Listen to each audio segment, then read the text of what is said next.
누구에게나 다 태어난 고향이 있습니다. 고향이 없는 사람은 없는데 유명한 사람들이 태어난 곳에서는 그 사람이 어떤 높은 지위에 올라가거나 뭘 합격했거나 하면 고향에 현수막을 걸어요. 이렇게 자기 고향 출신이라는 것을 이렇게 알리게 되는데 이제 우리가 내년 3월 9일이면 대통령 선거가 있는데 3월 9일 저녁이나 3월 10일 아침이면 현수막이 걸리잖아요. 그래서 이재명 후보는 경북 안동이라고 그러고 또 윤석열 후보는 서울이 고향인데 그 부모님이 아버지가 논산이어서 아마 현수막이 당선이 되면 논산에도 걸리고 그렇게 하지 않겠어요? 박정희 대통령은 이제 경북 구미가 고향이고 김대중 대통령의 고향은 전남 신안이에요. 근데 신안에 작은 섬이 있는데 신안에 있는 섬, 우리가 주목하고 특별히 예수들을 믿는 사람들이 주목하게 되는 섬이 있는데 그 섬의 이름이 뭐냐면 증도예요. 저도 이제 노회에서 목사님들하고 함께 증도를 가서 1박 2일 머물다 온 기억이 있습니다만 이 증도는 지금 인구가 점점 줄어서 지금 한 1,600명, 1,500명 이 정도 된다고 그래요. 근데 이 증도에서 인구가 1,500명밖에 안 되는 이곳에서 누가 배출됐느냐면 CCC 총재였던 김중건 목사님, 그리고 한신대 총장으로 또 내적 치유에 대해서 일가를 이룬 우리 그 정태기 박사님이 또 증도 출신이고 또 한기총 그 총회장을 지낸 이만신 목사님이 또 이 증도 출신이에요. 그래서 그분들을 얘기할 때마다 어떻게 이 작은 섬에서 이렇게 기독교적으로 거목 같은 목회자들이 배출됐을까 해서 거기에는 누가 있느냐면 문중경이라고 하는 순교자 전도사님이 계셨어요. 그래서 그 순교를 통해서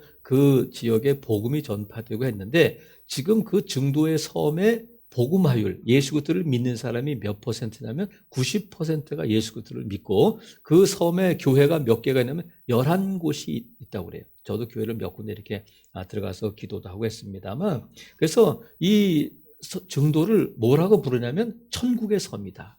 이렇게 부르기도 해요. 그러니까 기독교인들이 주목하는 섬 중에 하나가 증도인데 성경에 보면 우리가 주목해야 할 지명들이 또 나와요. 그 중에 하나가 오늘 본문에 있는 베들레헴인데 이 베들레헴은 아주 큰가 아니라 작은 고을인데 이 베들레헴은 행정구역을 이룰 수 있는 최소 단위의 사람이 살고 있었다고 그래요.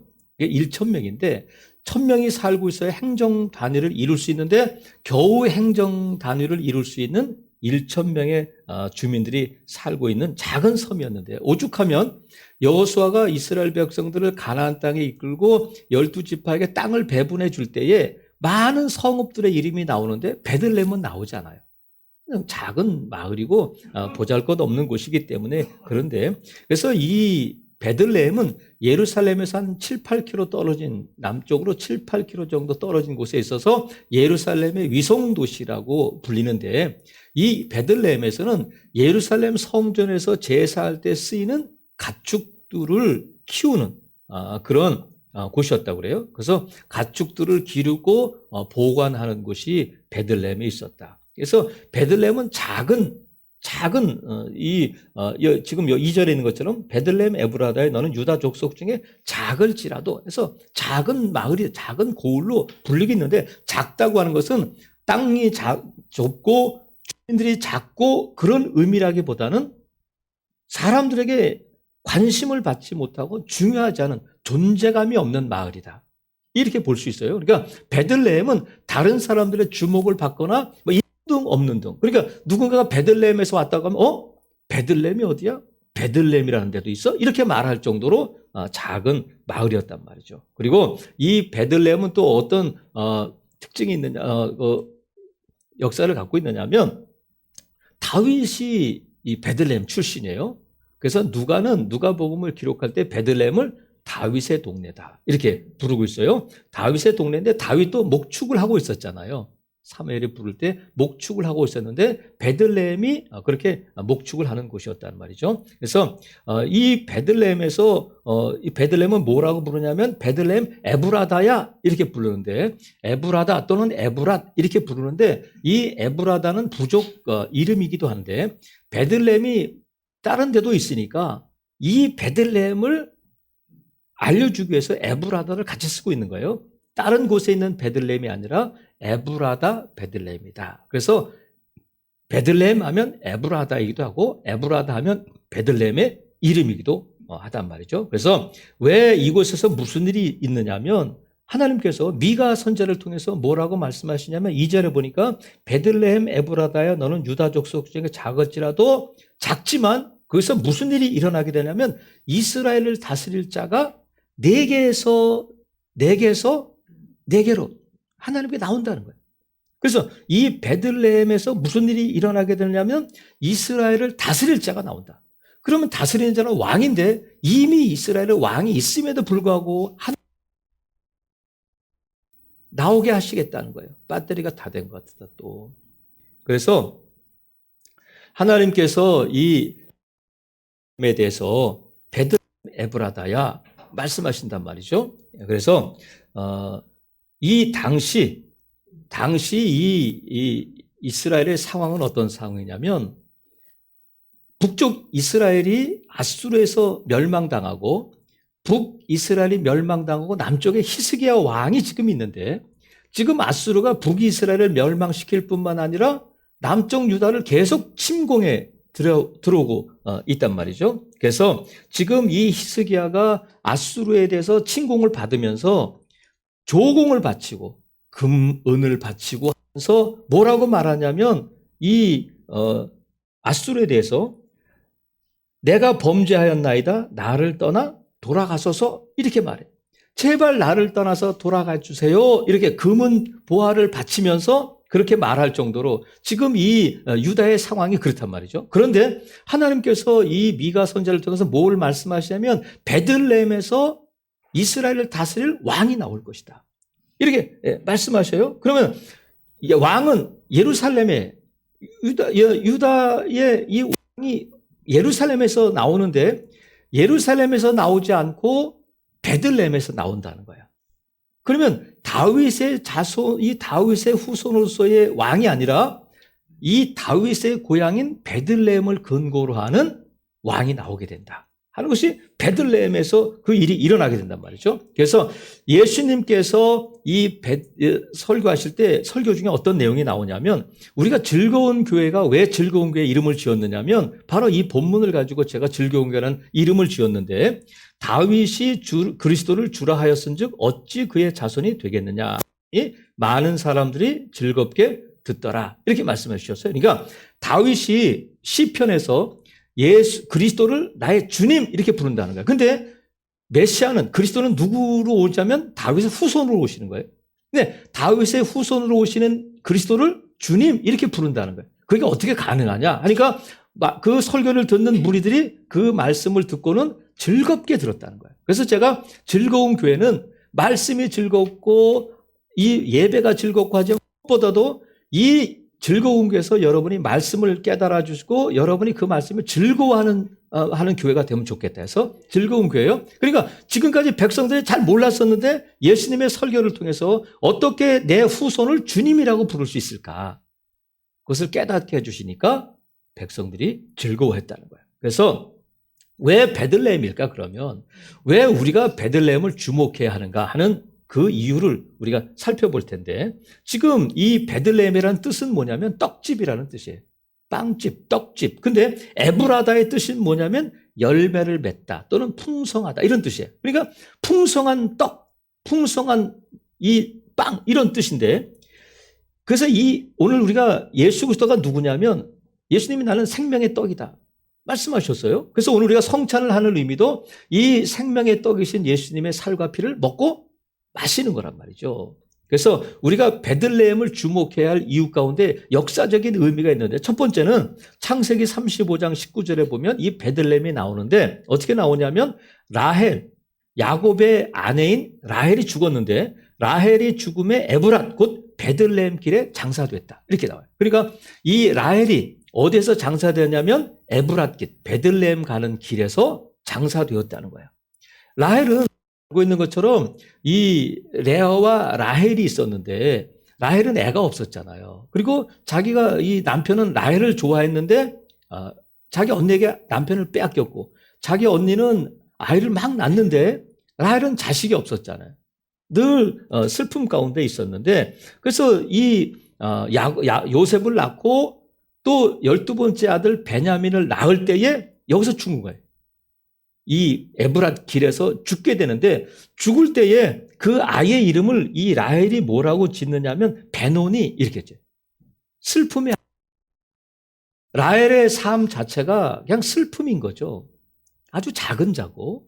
그런데 이 아들의 이름을 베노니라고 지을 때에 야곱이 빨리 그 이름을 베냐민, 오른손의 아들이다. 이렇게 바꿨어요. 슬픔의 아들이 아니라 오른손의 아들이라 이렇게 바꿨는데 라헬이 죽을 때에 자기 아들의 이름을 베노니 이렇게 지었던 것은 자기 삶이 그런 거잖아요. 그런데 예레미야 31장에 보면 15절에서 17절까지 보면 라헬이 죽어서도 통곡한다는 거예요. 그래서 라헬이 자식이 없으므로 죽어서도 통곡을 하는데 사람들이 위로하지만 위로받기를 거절한다는 거예요. 그러니까 라헬은 죽어서도 통곡한다고 지금 예레미야가 기록하고 있는데 이것은 무슨 뜻이냐면 지금 이 미가 선지자가 활동할 때에서 지금 훨씬 지난 다음에 100여 년이 지난 다음에 이제 드디어 남유다가 바벨론에 멸망당하기 직전에 다 포로로 잡혀가고 망하니까 이제 자식들도 못 낳게 되고 대가 끊어지니까 여인들이 이 나라 민족이 슬퍼하며 운다는 거예요. 그것을 마치 라헬이 자식 때문에 통곡하는 것으로 지금 묘사하고 있는 거예요. 그래서 사람들이 뭐라고 위로해도 위로가 되지 않는 그런 비참한 날이 오게 되는데 여기서 지금 끝나는 것이 아니라 하나님의 말씀이 그 예레미야 31장 15절에서 끝나는 것이 아니라 16절 17절에 보면 하나님이 뭐라고 말씀하시면 내가 너희를 돌아오게 할 것이다. 너무 슬퍼하지 마. 내가 너희를 돌아오게 하실 것이다 하면서 회복에 대한 약속을 주셔요. 그래서 이 베들레헴은 슬픔의 땅이 아니라 어떤 땅이냐면 회복의 땅이다. 회복의 땅이 이 베들레헴인데 예수 그리스도께서 이 땅에 오심으로 말미암아 우리를 회복시켜 주셨는데 먼저는 뭘 회복시켜 주셨냐면 우리 오늘 세례 받으신 분도 먼저 그렇고요. 우리도 세례를 받았잖아요. 뭘 회복시켜 주셨냐면 하나님과 우리의 관계를 회복시켜 주셨어요. 하나님 원수되었던 우리가 하나님의 자녀가 되었다. 그래서 하나님께서 회복시켜 주실 뿐만 아니라 저와 여러분의 삶을 회복시켜 주셨는데 이제 목적도 없이 방황하던 저와 여러분이 삶의 자리를 찾게 되었다. 이게 예수 그리스도를 통해서 저와 여러분에게 주시는 회복이다. 하나님과의 관계가 회복되고 내 삶이 회복되는 역사가 예수님을 통해서 일어났는데 예수님께서 어디서 태어나셨냐면 베들레헴 떡집에서 태어나고 그곳은 옛 이름은 에브라다 풍성하다 뜻인데 예수님이 이 땅에 오신 목적을 요한복음 10장 10절에 보면 내가 온 것은 양으로 생명을 얻게 하고 더 풍성히 얻게 하라 하십니다. 말씀하셨어요. 우리에게 생명을 주실 뿐만 아니라 풍성하게 주신다. 그것이 베들레헴 에브라다의 의미란 말이죠. 사랑하시는 성도 여러분, 이제 우리가 성탄의 계절을 맞았는데 우리가 이제 첫 주부터 마지막 주까지는 이제 예수님에 대한 설교를 할 텐데 성탄을 맞을 때마다 우리가 2021년도에 성탄을 맞지만 이 성탄의 의미는 뭐냐면 예수님께서 예수님께서 보잘것없는 나를 그 먼 하늘에서 저와 여러분을 나를 찾아오셔서 나를 회복시켜 주셨다는 거야. 그러니까 성탄은 저와 여러분의 회복의 날이고 성탄의 계절은 저와 여러분이 회복되는 계절인 줄로 믿으시기를 바랍니다. 저와 여러분이 회복되고 삶이 회복될 뿐만 아니라 생명을 주실 뿐만 아니라 에브라다 더 풍성하게 하시는 은혜가 이 성탄에 임하기를 주님의 이름으로 축복합니다. 그래서 이 베들레헴의 역사적인 의미가 일단 라헬을 통해서 우리에게 그 풍성함을 회복을 말씀해 주셨을 뿐만 아니라 또 하나는 룻기의 이 베들레헴의 기사가 나오는데 우리가 알고 있는 것처럼 룻기는 사사시대의 아름다운 사랑 이야기를 아름다운 순종의 이야기를 기록하고 있는데 베들레헴은 떡집이잖아요. 근데 그 떡집에 떡이 떨어져 가지고 흉년이 들었을 때에 엘리멜렉이라고 하는 한 남자가 먹고 살기 위해 가족을 부양하기 위해서 모압으로 이민을 가요. 왜? 그곳에서 가족들을 살리기 위해서 아내와 두 아들을 데리고 가서 그곳에서 두 아들이 결혼해서 이제 가정을 꾸렸는데 10년 모압에서 사는 동안 남편도 죽고 두 아들도 죽고 여자만 셋 남게 되는 거예요. 이런 비참한 상황 가운데서 베들레헴에 다시 하나님께서 양식을 주셨다는 소식을 듣고 돌아오게 되는데 이제 며느리 둘이 있는데 며느리 오르바는 돌아가고 룻은 끝까지 이 시어머니 나오미를 따라오잖아요. 그래서 이 고향의 베들레헴에 와서 함께 살게 되는데 룻은 모압 여인이에요. 이방인이에요. 남편은 죽었어요. 아주 작은 자고 보잘것없는 자잖아요. 누가 룻을 주목해 볼 수 있겠어요. 그런데 이 룻이 베들레헴에서 누구랑 결혼하냐면 베들레헴의 유력자인 보아스라고 하는 남자와 결혼하게 되는데 이 보아스의 아버지가 누구냐면 살몬이야. 근데 전설에 의하면 이 살몬이 누구냐면 여호수아가 여리고성을 함락시킬 때에 정탐꾼 2명을 보내잖아요. 그 2명을 보낸 중에 한 명이 살몬이었을 것이다. 그래서 기생 라합의 집에 들어가잖아요.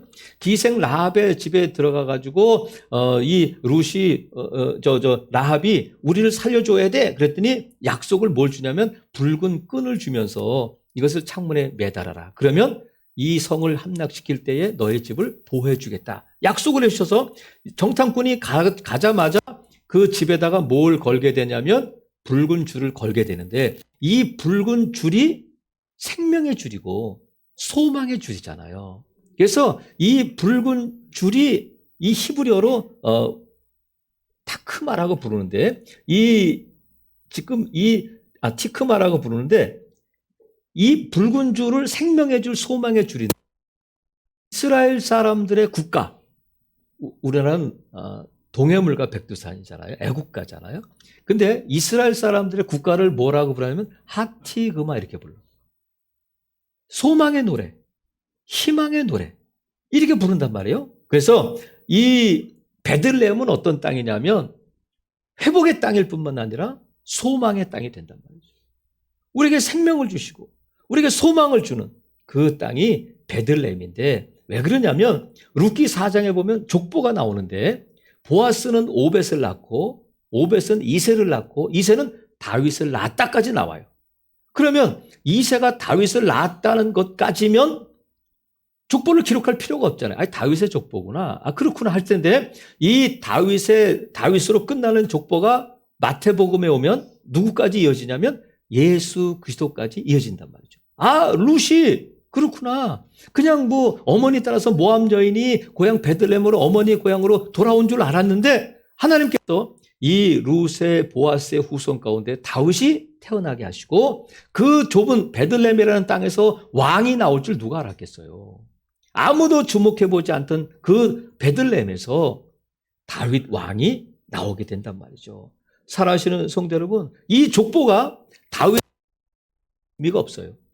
그런데 이 족보 끝에 누가 나오냐면 예수 그리스도가 나오기 때문에 이 족보가 의미가 있어진단 말이죠. 그래서 여러분, 예수님은 저와 여러분을 회복시키실 뿐만 아니라 예수님이 이 땅에 오셔서 저와 여러분에게 소망이 되시고 교회의 소망이 되시고 이 민족의 소망이 되시는 줄로 믿습니다. 지극히 작은 아무도 거들떠보지 않고 내세울 것 없는 저와 여러분을 위해서 우리 주님이 이 땅에 오시고 베들레헴이 나의 소망, 나의 위로, 나의 회복이 되게 하셨단 말이죠. 살아계시는 성도 여러분, 그래서 이 작은 고을 베들레헴에서 새로운 역사가 시작되는데 BC와 AD로 나눠진단 말이죠. 예수님이 오시기 전, 예수님이 오신 이후로 인류의 역사가 크게 둘로 나눠지는 것처럼 예수 그리스도를 믿고 예수 그리스도를 만나는 순간 저와 여러분의 삶이 둘로 나눠지는 거예요. 예수님을 믿기 전과 예수님을 믿은 후, 예수 그리스도를 만나기 전과 예수 그리스도를 만난 후에 저와 여러분의 삶이 달라지게 된단 말이죠.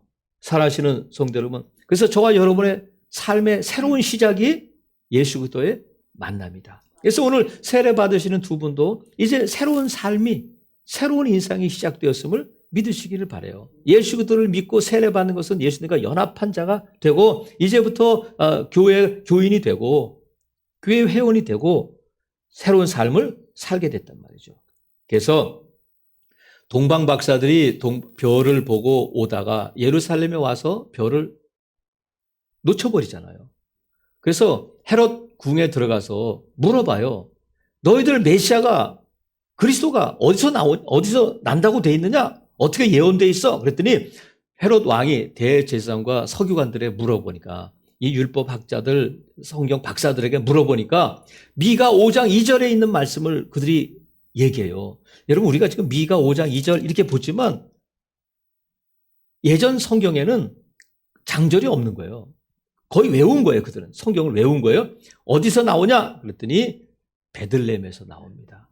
메시아는 베들레헴에서 나옵니다. 그래서 동방 박사들이 베들레헴으로 가서 예수님을 경배하잖아요. 그런데 대제사장과 서기관들은 메시아가 베들레헴에서 나신다는 것을 알고 있었어요. 누구보다도 알고 있었는데 그들은 믿지 않았어.